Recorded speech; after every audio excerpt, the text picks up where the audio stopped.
మరి ఇదే స్కూల్లో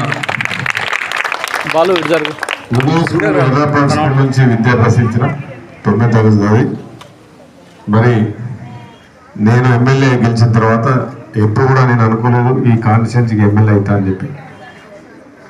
కానీ ఎమ్మెల్యే గెలిచిన తర్వాత పోయిన ప్రభుత్వ పరిస్థితులు చూసిన తర్వాత ఈ స్కూల్ చూసిన తర్వాత నాకు చాలా బాధ అయింది. ఇది స్పెషల్ ఫండ్స్ కింద గత 6 నెలల నుంచి దీని ఎస్టిమేషన్ చేయించి కంటిన్యూస్గా మా కాంట్రాక్టర్ ఆర్ఎఫ్తోని రోజు 2 సార్లు నేను పొద్దున్న లేవని 6 గంటలకు ఒకసారి ఫోన్ చేసి ఏమైంది అని 6 నెలల నుంచి చెప్పబడి ఈ పాఠశాల నాకు కంప్లీట్గా పిల్లలకు ఒక మంచి వాతావరణం ఇవ్వాలి, టీచర్లకు మంచి వాతావరణం ఇస్తే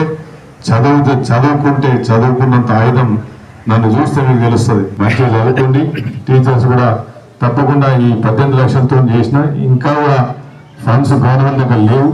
అయినా కానీ నేను స్పెషల్గా తీసుకొస్తా, తప్పకుండా ప్రతి స్కూల్ డెవలప్ చేసే బాధ్యత తీసుకుంటా.